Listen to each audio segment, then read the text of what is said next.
welcome everyone that has joined us today for the 5th edition of the Expert Insight series, which is delivered to you by Ocean Exit Hub at Central European University. And actually what we do at Ocean Exit Hub is we focus on delivering professional development opportunities for leader and aspiring change makers, as well as for the underserved communities and for those who need support in actually getting the skills that they need in order to advance their professional and personal lives. Tonight, our topic is going to focus on social entrepreneurship and actually starting your own social enterprise, which will be delivered by our speaker, Dalia Najjar, who is serving as a faculty member of Al-Quds Bard College in Palestine, but she is also general manager at Farouk Systems Palestine.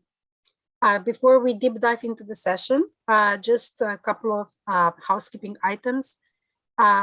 This event is recorded with the simple reason that we wish to make this available for more people who couldn't join us today, and will be posted on YouTube.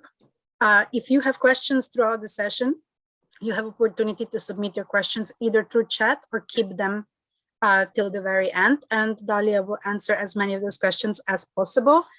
We will be moderating the chat, so we can make sure that we don't miss on any of them. And without further ado, Dalia, the floor is yours. Thank you, Maya. Thank you very much. So I'll start sharing my screen.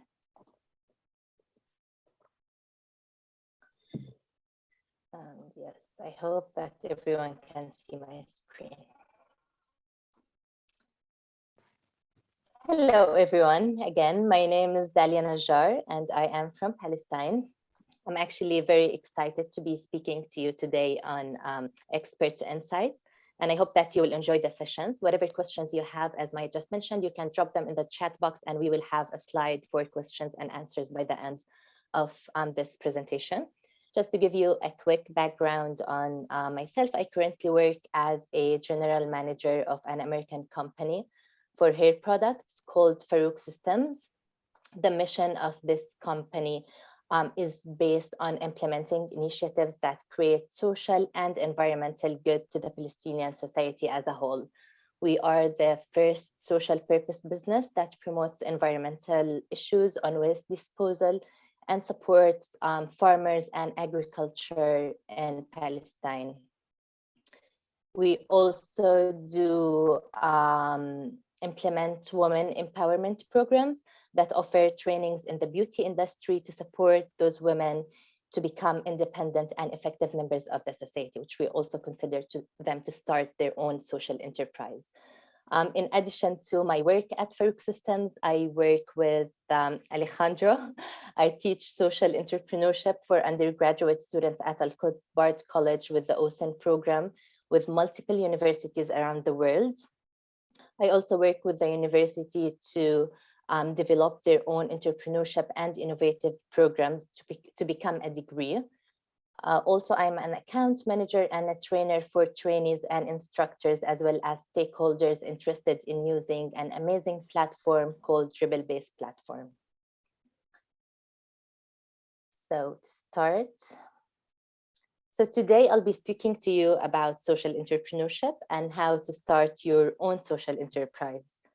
Whenever I have a session to talk about social entrepreneurship, I always like to start with this inspiring story about a guy called Blake Mycoskie. So in 2006, Mycoskie, who we see in this picture, visited Argentina on a trip.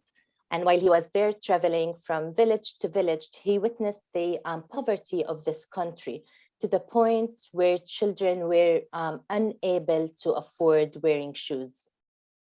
Mycoskie knew somehow that poor children around the world often went barefoot, but now for the first time, he was able to see this intense effects of shoeless children and poverty, including the blisters, the sores, and the infections.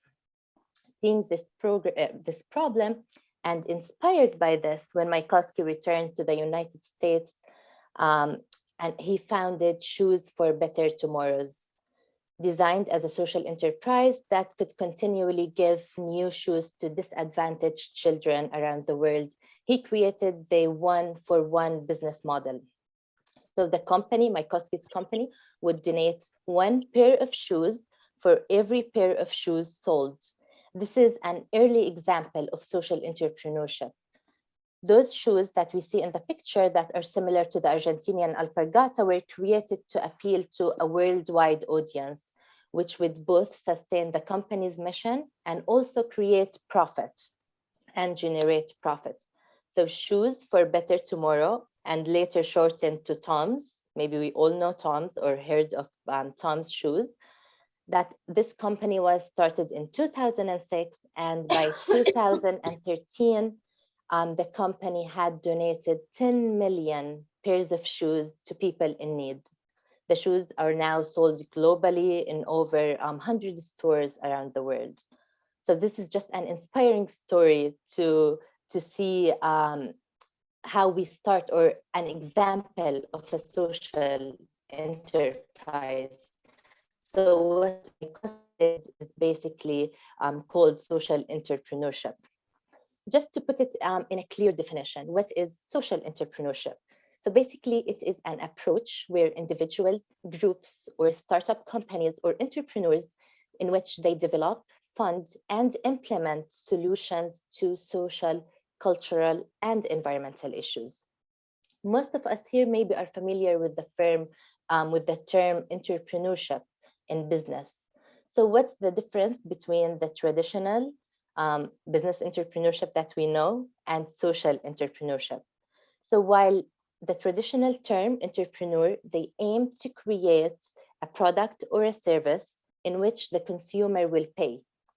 So the main goal in entrepreneurship in business is making money. Business is making money. So it's basically business oriented. However, on the other hand, social entrepreneurship aims to create a product or a service or a process from which the society will benefit.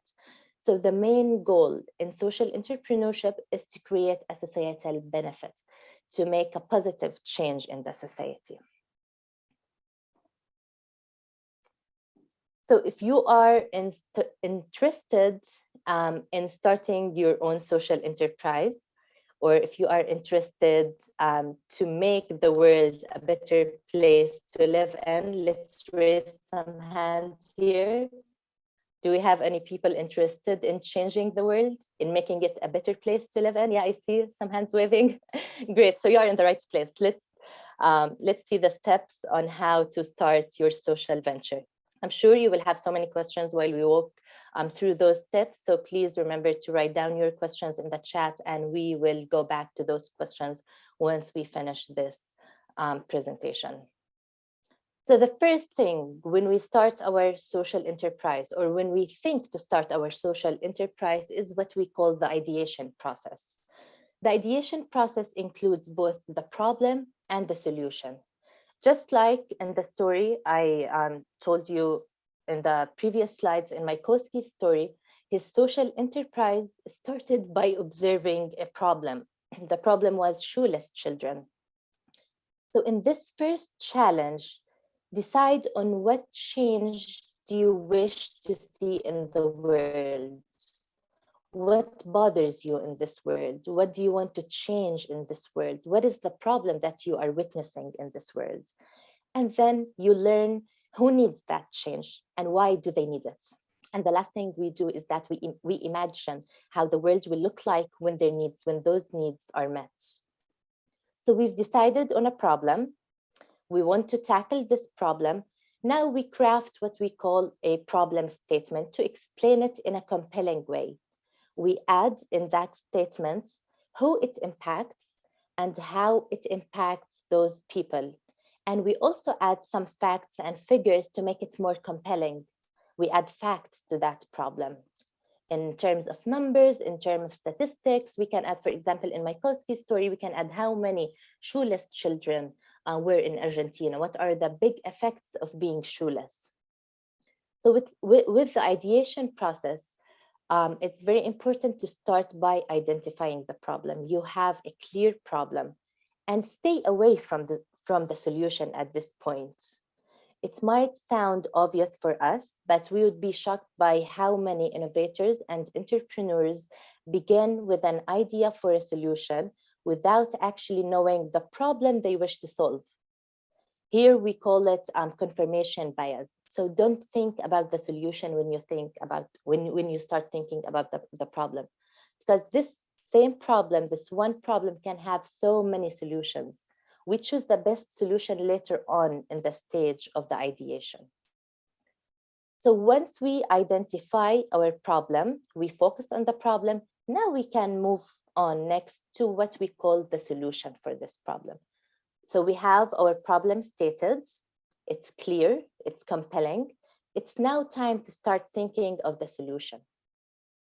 In this phase, we will be deciding how we want to tackle that problem that we just identified.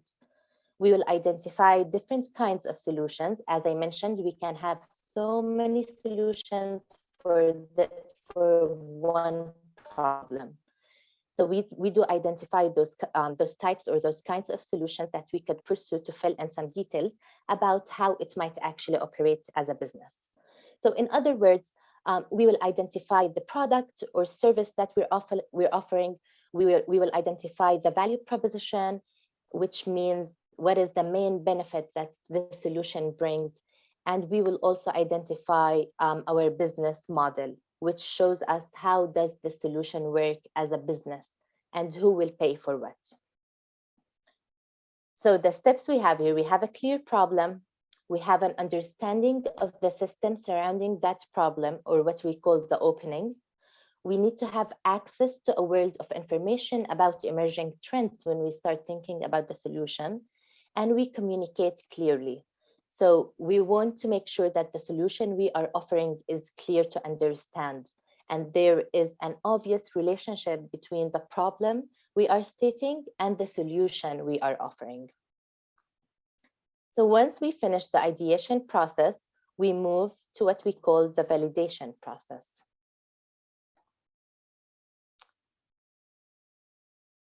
So we can move to the next step, the validation, which means what does the solution need in order to take over this world? What does it need? Think about it. What does your solution need?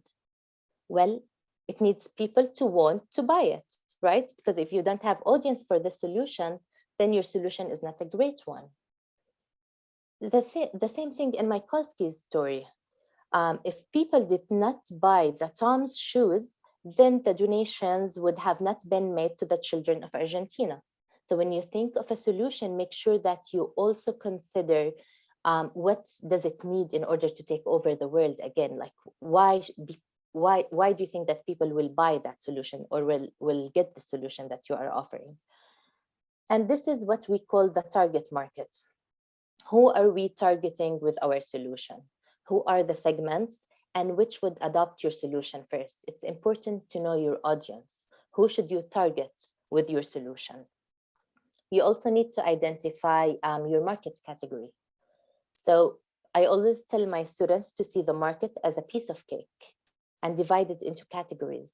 Which market category does your solution fit in? So put the market in space and see who are you competing with in that space that you're putting.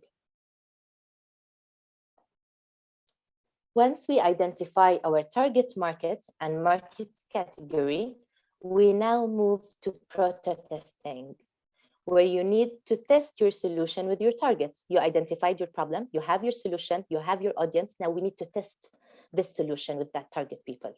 In this step, we will question whether or not our solution is as great as we think it is. How do we find out? We create a demo or a testable hypothesis, and we build a prototype that will act as that test. Once you have your prototype, you can share it with people around you that fit into that target audience category. So you have a demo, you test it with the right people. You don't test it with people who are not from your target market. So make sure to target the people who are in your target market when you test your demo of the solution. While we do so, we also need to keep an eye on what's out there in the market in terms of competitors. You will figure out who you should watch out for, and then you need to also go on a research bench to learn everything about them. Know your competitors. Look at the business model of your competitors. Look, what are they offering? How are you going to be unique? What's your niche? How are you going to compete in this market? Because even if you are one of the top high-end companies or products that have been dominating the market, you still need to look out for your competitors, especially when you are starting a social entrepreneur, a new idea, a new product, or a new service. Make sure that you know what's around you, because sometimes by the time you are working on your solution, another similar solution will come up to the market. After our validation process, we dive into the serious work. It's the go-to-market strategy. In this step, what we will need, we need to know what will lead the audience to know about the solution we're offering, to try it and to actually purchase it and buy it. So you will here define your sales strategy. How will you get the solution into each customer's hand? And your marketing campaigns. What marketing campaigns should you use to market your product or service? And where you should put the money and the time to reach your target? And what campaigns will make it count? This is very essential. This step is very essential, the marketing campaigns, because we live in an era where marketing is continuously changing. Now we see that marketing through social media is a big hit for a lot of services and products. Before that, we used to see billboards as a marketing method or TV ads. But now the world is continuously changing. So you need to make sure that you use the best marketing campaign for your solution to make sure that people who will buy it can actually reach and know about the solution that you are offering. And the last thing you need to do is your calculations. How much does it cost you to acquire a new customer? And how long will they remain as your customers? And this is what we call the customer acquisition cost. You need to make sure that you know your calculations. So after just going over like a glimpse of the go-to-market strategy, we can move to the fun part of making your own social enterprise, which is pitching. Pitching your project. So now you have your solution, and your solution has a value in the market, and your company can grow. But what you need now is to convince people to invest in your venture. And this is interesting because a lot of people think that is the most challenging part of creating your own social enterprise is getting money or funding for your social enterprise. I always tell young entrepreneurs, don't worry about the funding. Don't worry about the money. This is the last challenge you should worry about. The first thing you need to worry about is the market need. Is there an actual market need for your solution? Because if there is no market need, you will never get to the funding part of your social enterprise.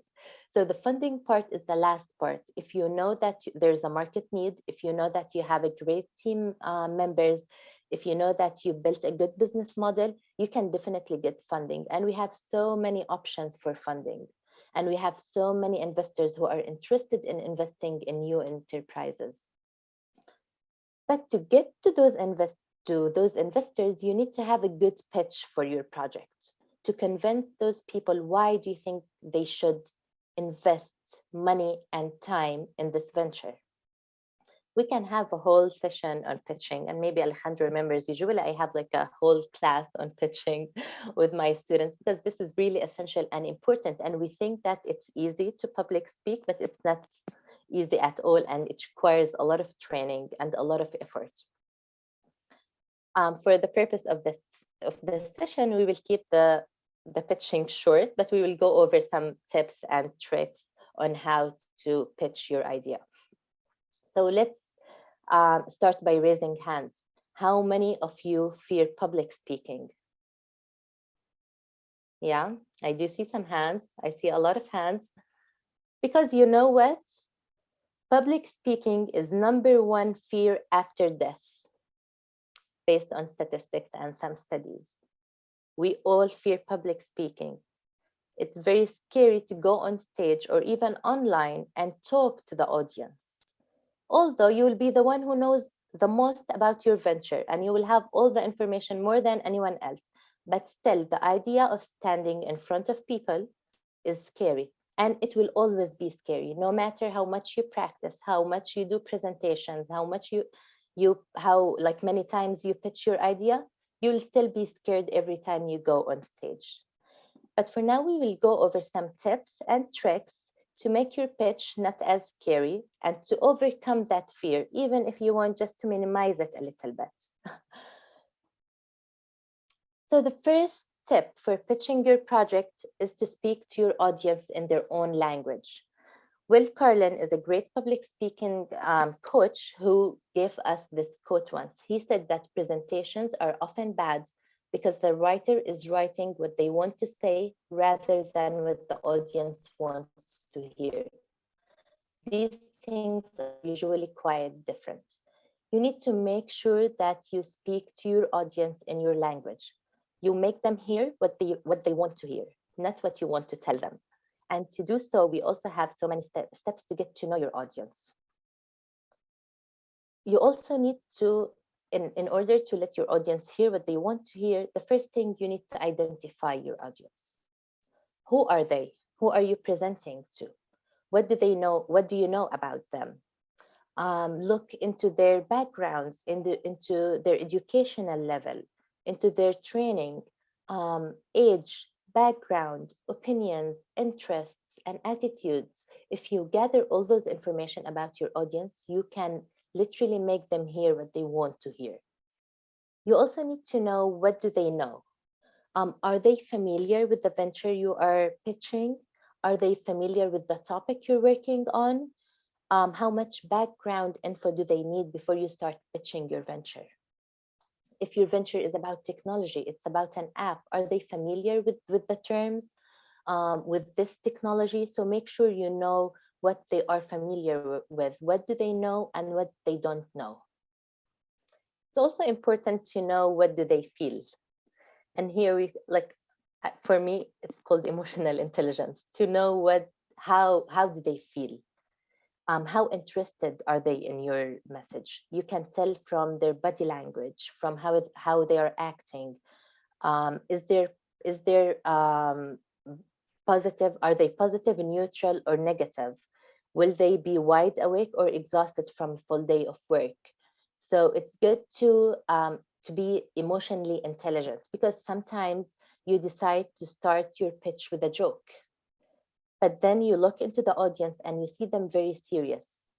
So you hesitate. Maybe I should not start with a joke. And this is smart sometimes. You can change on the last minute once you are on stage, because the audience, the looks of the audience, the emotional intelligence tells you the opposite. Don't start with this, but rather start with this. Sometimes you want to be very serious while you're pitching, but the audience is a bit fun and they're laughing, they're smiling. So you want to be less rigid when you are pitching. And another thing you need to know while you are pitching your idea is the purpose or the objective of your pitch. Why are you pitching this pitch? Is it to sell your venture, or to sell your solution, your product or service? Is it to persuade them to accept your point of view, to entertain them, to give them background on your solution so they will consult with you?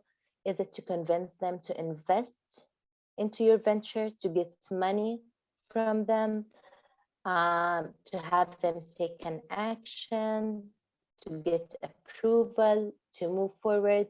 Because once you know the purpose, you know how to persuade the audience of your pitch. So make sure to know the objective and why you are pitching this presentation. Sometimes you pitch to attract investors, to get money. And this is not easy, to ask someone to give you money. It's not an easy pitch. So once you know why you are pitching, if you are pitching to get money, you need to make sure to include in your pitch a lot of financials. to show them why is it worth for them to invest in this venture?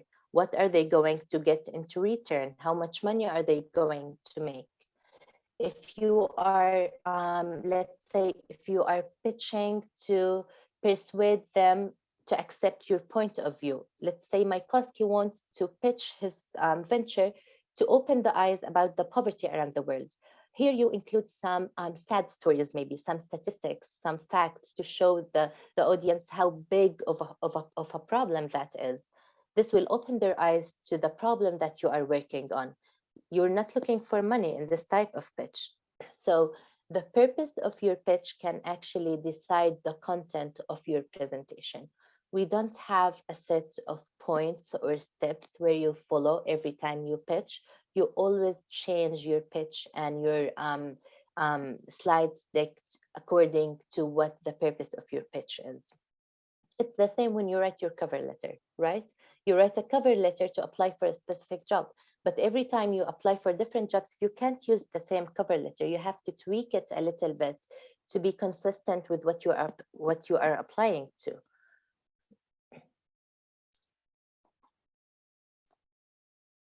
Another tip, the power of 3. Your audience will remember up to 3 points. We call it the power of 3 or the rule of 3. So as humans, we tend to remember things in 3s. We are both neurologically and culturally adapted to the number 3. So it states that ideas or stories presented in 3s are more memorable to the listener. Let's think it in our cultural, into things that actually utilize this. We say stop, drop, and roll. 3, we all memorize that. 911, 3, we still remember that. Same with the storytelling, beginning, middle, and end, 3s. So it's psychologically that it's much easier for us to remember things in 3. And you want to make sure that you know this when you pitch, because you can have 5 minutes pitch, right? But the audience will not remember everything you said in those 5 minutes. Even after this presentation, after this session, the audience maybe will remember only 3 things of this presentation. They will not remember everything that Dalia said in those 45 minutes or 60 minutes. So what we try to do when we pitch is to make sure that the audience will remember 3 things. The first thing that the audience will remember after your pitch, do we have any guests here? What do you think that the first thing the audience will remember after we finish our pitch?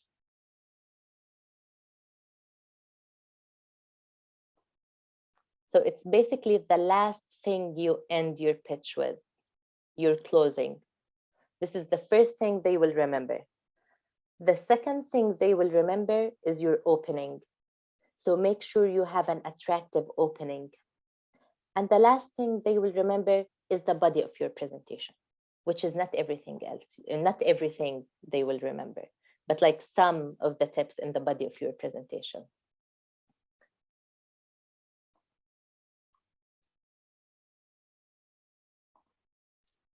Sorry, I was looking at the chat. Okay. No, it's not moving. Okay. So the pitch structure. We don't have any specific structure for the pitch, as I said, but we do have some points that we should include in our pitch. Alejandro, what about something surprising? Okay. Yeah. I was just wondering, because you surprised us with a couple of your points very dramatically that aren't usually framed the way you did. And I'm wondering how that works with the structural emphasis of what we remember that you laid out. Exactly. And this is what we say when we say that have an attractive opening or an attractive ending. Because when you start an opening with something surprising, then they will remember it. So now after you leave, everyone leaves the session, most probably everyone will remember my Koski's story, because this is like an inspiring and interesting story. I didn't start my presentation by defining social entrepreneurship and listing the types of social entrepreneurship, because this is typically boring for the listener. But if you start with something surprising, such as facts or numbers, so the number 10 million pairs of shoes that were donated by Mikoski, this is a huge number. This is a surprising number. So most probably everyone will still remember this number, or when they hear the story again, it will ring a bell because they have heard it in a presentation. And this is something surprising or dramatic that the audience will remember. So again, the first thing they will remember is the last thing you end with, and then they will remember you. And this is not like a rule, you know, it could differ depending on your presentation.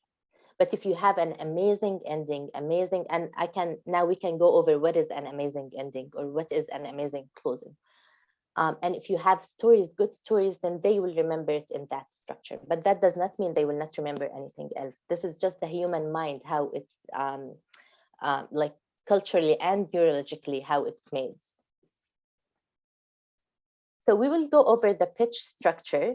As I said, there is no one set structure for every pitch, but those are things that you need to include in your pitch, especially if you are pitching to investors or people who are interested in your solution or in your a product or service.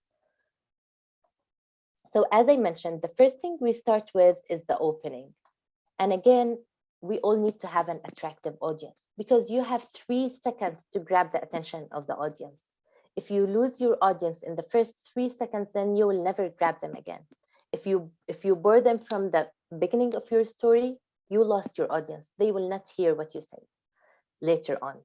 So make sure to have an attractive opening. And what is an attractive opening? As I said, you can start with dramatic numbers or a surprising fact or statistics that we don't know about or a story. And the story could be a personal story or a story that you heard. This will grab the attention of the audience. They want to know what's next. So what happened to this guy? What happened to you when this happened? What is that number? If you start with a big number, they will be curious to know, what is that number? What is 10 million? What is 10,000? What is that statistics? And then you tell them, or you state your problem. And yeah, with the problem, as I said, a story for the problem can help make this feel immediate to the audience. Numbers can also help. So the audience, they need to really feel and get why the problem is a problem worth caring about. So you can either appeal to the audience by emphasizing how many people are affected by this problem and emphasizing that there is a large and eager market out there, or emphasize the devastating impact of the problem. When I talked about Mikoski's story, I talked about the blisters and the sore and the huge effects of shoeless children and why this is bad, and the numbers of shoeless children and the problem that he witnessed in Argentina. So this makes the audience closer to the problem, and then they will know why we need to find a solution for this problem. After you state your problem in the presentation, you introduce your solution. But before you introduce your solution to the world, paint a picture for your audience of what the ideal solution would look like. So let them imagine what the ideal solution is before telling them your solution. And your solution will be the ideal solution. So make them closer to guess your solution without telling them your solution.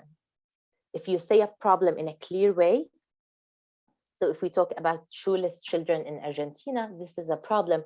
Let the audience feel that the solution is providing shoes for those people. So this is the ideal solution for this problem, and then introduce your solution. So in this phase, or in this step of the presentation or the pitch, you describe your product or your service so that a non-expert audience can understand. Make sure that everyone can understand your solution and how it works. Your goal is to do so quickly and that people can get the aha moment when they hear your solution. Don't make it complicated. Sometimes we think the harder the words we use, the smarter we will look like, but that's not true because you have audience from different backgrounds, different educational level.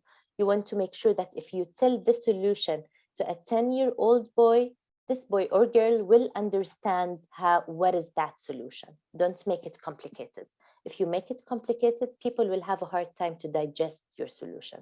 Let them reach the aha moment as quickly as possible. One important thing, and also essential when you talk about your solution, is to describe like how does your solution work. So when you're doing something innovative, the hardest part is to simply telling people what your venture does. What do you do? And how do you do it? And what is the effect? Why is this solution important? How does it work? And then you have to go to to answer two questions in your pitch. The two big questions.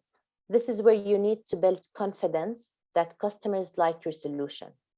Is it viable? You need to show them that your solution is viable, that your team can pull off what you are trying to do, and that your results so far prove it. But how do we do that? The first thing, we need to establish and show the audience that we are experienced in ways applicable to what we are doing now. We can't talk or we can't pitch a solution that we have no idea about it, or we have no idea. Let's say if we are working on something with technology, we need to show them that the one pitching or any of those team members have a good background on technology. Or if we are working on a finance program or a finance system, we need to show them that we are experienced. We know what we are doing, and you can trust us and trust our solution by investing into this venture. And how also we do that? How do we show that trust, or how do we build this trust? We need to put in some numbers. Your sales, how many products sold so far, services rendered, and etc. If they are impressive, that's it. So if you have already started your venture and you are making some sales, show them a graph of those sales. Show them the growth of your sales, how many products you have sold so far. So make sure that those sales numbers are impressive. If you have not sold a lot of products or services yet, don't show them those numbers, but you can tell them about the projections. So we've done this projection, and we have already talked to this company. They are interested in purchasing this amount. You can talk about the future projections if you have not done any sales yet, if you are a new venture. And also, if you have any big shot customers, if you have the names of those big shot customers, drop them in that slide. The other big question that we need to answer in our presentation is if our business going to grow and become exponentially bigger. We need to show them that our venture is scalable. Because most investors are thinking, so if I give you $1 today, when will I get $5 back?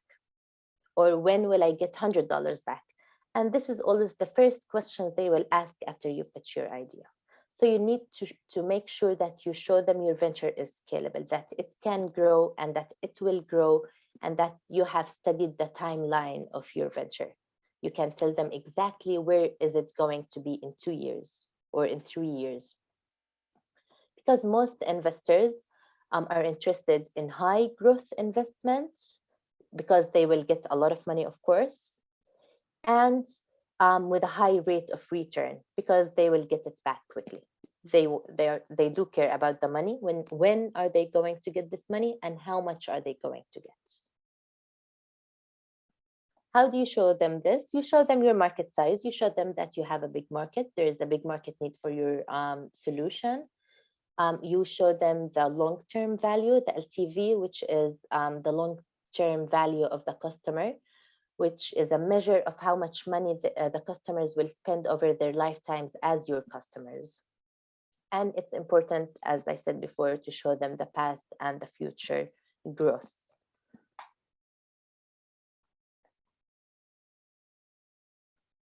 So you also need to show a simple timeline slide. And you can do that. You can just Google or browse timeline images, and you can choose the one that is very clear, and you can mimic it to your own venture. Because it's important to show a timeline, how you started.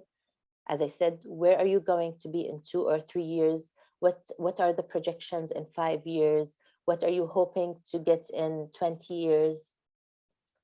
So if you show them this timeline, they know that you know a lot about your venture. So it's basically include what you have accomplished so far in the past and how far along you are in regard to the projections you gave earlier about like new locations, openings. Maybe you want to expand this venture into different countries. Tell them which countries and when are you going to expand. And also it's important to show them that you have hit your projections in the past. Because when you make projections, you have to be realistic and you have to study those projections before you present them to the audience, because you will get questions about those projections. And how are you, let's say, if you tell them in 2 years, I'm going to make $100,000, they will ask you, how are you going to make this amount of money once you present this number? So make sure you know what you are presenting. And we said, the first thing, again, the audience will remember is your closing, because it's the last thing the audience will hear from you. So this is the most remembered thing they will get from the presentation. How to have like a good closing. There are different types of closing your pitch or your presentation. Some people prefer to summarize the main points of your presentation. This, if you have like a very serious pitch to ventures, so you want to make sure that you emphasize the main points for them to remember. Or sometimes you want to restate the main benefits of your product and service to keep them interested into your product and service. Sometimes you use a call to action. If you're looking for donations, if you're looking for them to go to your website or to check your website, you use a call to action by the closing of the presentation. Or you can ask a provocative question. And this method that I always use is that you refer back to your opening, the statement or the statistics, the story you told, or the question you posed at the beginning. For me, this makes your whole presentation as a circle. You start with a question or a story, and you end with an answer to this question, or like something you relate to the story you began with. This way you can make sure that they remember both your ending and your opening. But you can choose whatever closing you prefer. There are so many ways to, some people just ask with a question, end with a question. With a, people can have their answers, open answers, just like a question.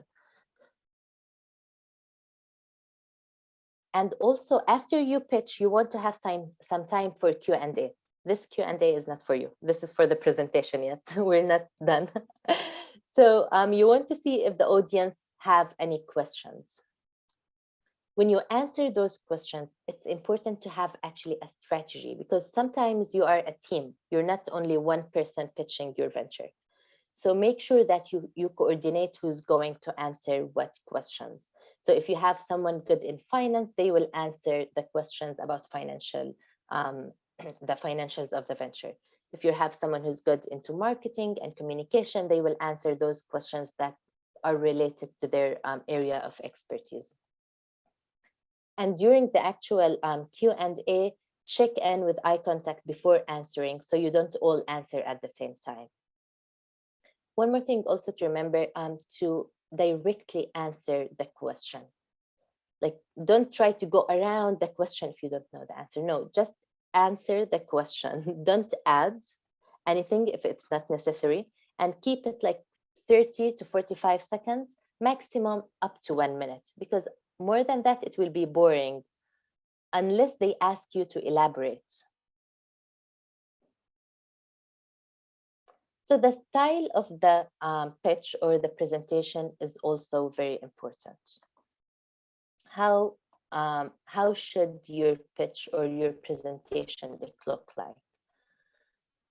So approximately 75% of what we know comes to us visually.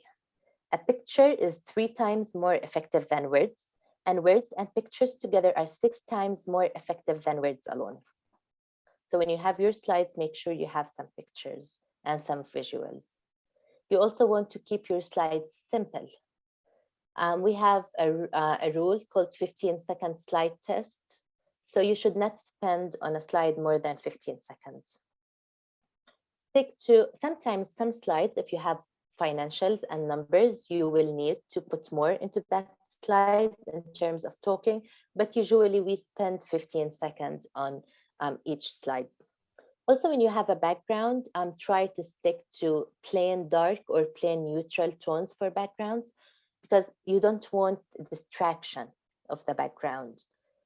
Use fewer words, no more than 8 words on the slides. And it's even better to have visuals and photographs with words if you are including any words.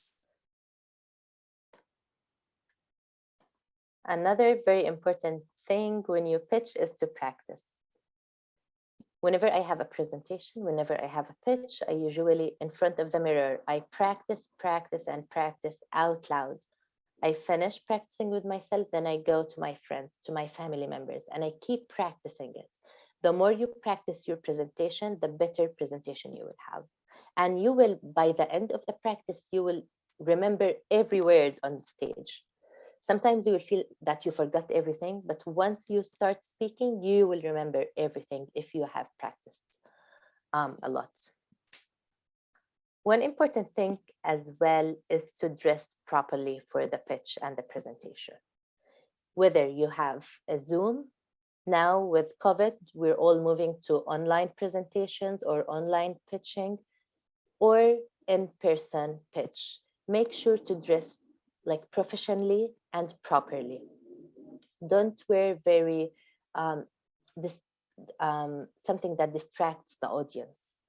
Wear something professional. Let them know that you are serious. You're serious about your work. You're serious about your presentation, and you are serious about being there in front of them and presenting your pitch. Sometimes we miss this online. We think that we can go like online if we have a presentation or a pitch with whatever we are wearing, but this is important to dress properly for the pitch. One thing I always fail at is hands, because every time I present, I don't know what to do with my hands, and I tend to keep like moving them all the time, and this is wrong. So don't put your hands in your pockets, but don't overuse your hands, and don't cross your hands. So make sure that you use your hands well, and you will get to this point while practicing. Maybe the first time you go on stage, you will feel that you put your hands in your pocket, or you will find out that you've been moving your hands a lot throughout the presentation. So with practice, you will get to know how and when to move your hands. And one more important thing is to know the room, or to know the space that you'll be presenting at. If you're going on stage, go there before, see where you will be standing, how is the lighting, how is the computer set up, and if you can see actually the audience or not. So go there and check out the place where you will be presenting. If you have a Zoom presentation, usually I go on Zoom before everyone else to make sure that the camera is right, that the lighting is good. So whether you're doing it on stage or online, make sure that you know the settings. And breathe, we call it 4 by 4 by 4. You exhale 4 times, you inhale 4 times, and you repeat it 4 times. Make sure you breathe, because the less you breathe, you'll start speaking very quickly. It will be very distracting, and you will be tired by the middle of the presentation. So use the 4 by 4 by 4 breathing method.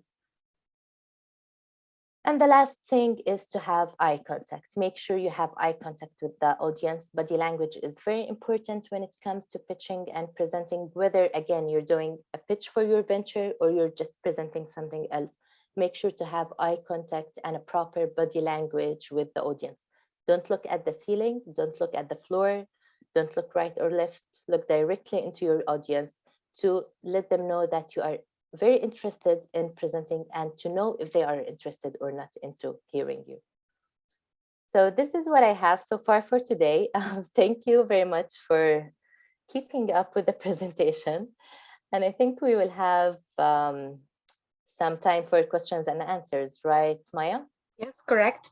First of all, thank you very much for this very insightful and very, very interesting presentation. Thank you. I know that at least our team can relate to it, although we're not pitching an enterprise, but we're soon proposing something, and this presentation couldn't come in better time for us. I will leave the floor to people who might have any questions. Please feel free to raise your hand. Let's see. Any questions from anyone? Either regarding the pitch or the idea itself. Some people are thanking you for your presentation. We do have one hand up. Alejandro. Hi, Professor Najjar.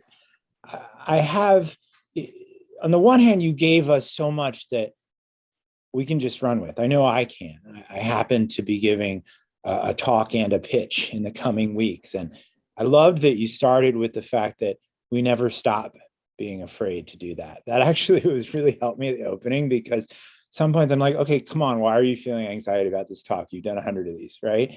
That helped me. But then what I particularly valued was the way you sort of gave me this usable structure for identifying what my audience is looking for and turning that into the way I structure what I'm doing. It was really like such a sanity. It made me stop and think about how I was framing this.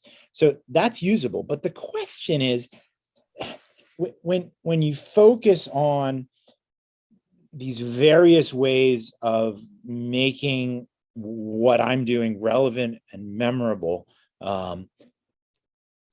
do you have any advice for how we sort of test out whether we're succeeding in doing that, right? So if I'm applying your insight that you referenced Will Carlin's method, and I'm saying, okay, don't just say what I want to say, which is actually what my first draft of this talk was, right? You're making me think, no, wait a minute. This is a specific audience. What do they need to use? Okay, but how do I connect that to your design thinking insights that you mentioned in the process of talking about social entrepreneurship, and actually find that test that I'm getting it right, rather than just making assumptions about that audience? That's what you can see I'm just crunching on it. Do you have any ideas? Yes. So again, it goes back to the purpose of the presentation or the pitch you are doing. And let's say you are, let's get away from pitching, because if you have a pitch, if you're pitching for investors, you will know that you are pitching for investors. Investors are usually interested in money, high rate of return, growth, the scalability. So you know what to include in your presentation. And you will know whether you succeeded or not, whether they invest after your pitch or they don't. Maybe they will be interested, but they don't invest right away. They will get your contact information. You can tell whether the audience is happy by the end of the presentation or not. But let's say you have a presentation that has nothing to do about investment, and you are presenting a research paper you've been working on, and you don't know who your audience is. You are a university student. So you're not a university student. You're going on a stage and presenting something, a research paper for a public invitation. Here, you don't really to know every detail about your audience, like their background or their interests. You can depend on the emotional intelligence. Okay. And again, sometimes I say that you decide to start with a joke as an opening, and then you look at the audience.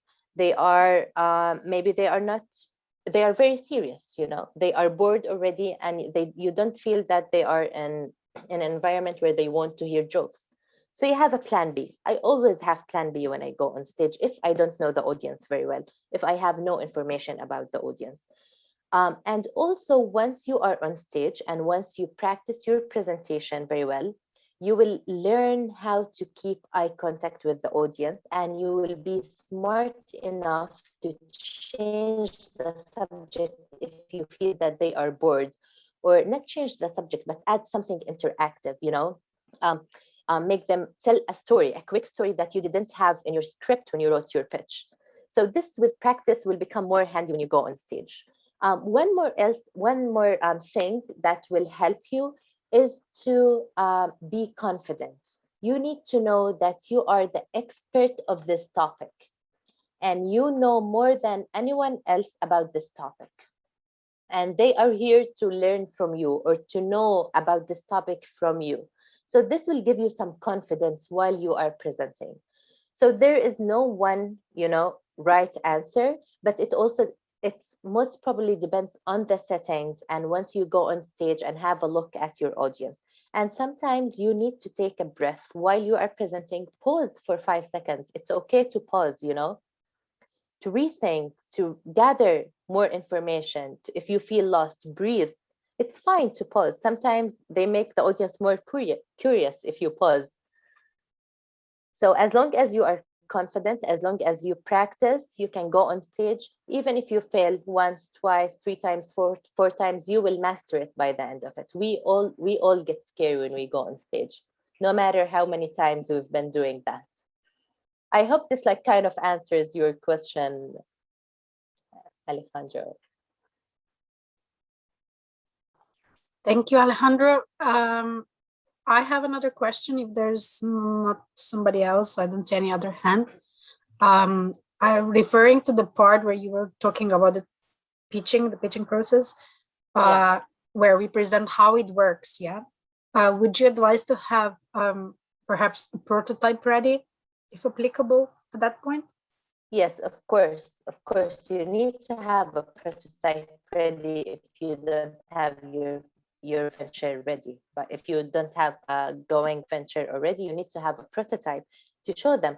And it's very easy to make a prototype, because sometimes we feel that it needs some money. But no, my students in my class have been doing some amazing websites as a prototype for their own ventures and for their own projects. And you can actually do something physical as well. You can make a small demo, physical demo, if you are doing a product, to show them how it will look like after they invest and after you start your own product. So yes, of course, make sure you have a prototype if you don't have a product or service already, like if your venture is not already set up. And also, to show them how it works, make sure to show them a business model canvas. Show them how exactly your product or service works. How are you going to market it? How are you going to sell it? Who are you going to target? This will show the audience that you know what you are doing. And of course, have a prototype. And if anyone from the audience would like to know more about where to go to make a prototype online, I can leave my email or my LinkedIn information here, and they can always reach out to me.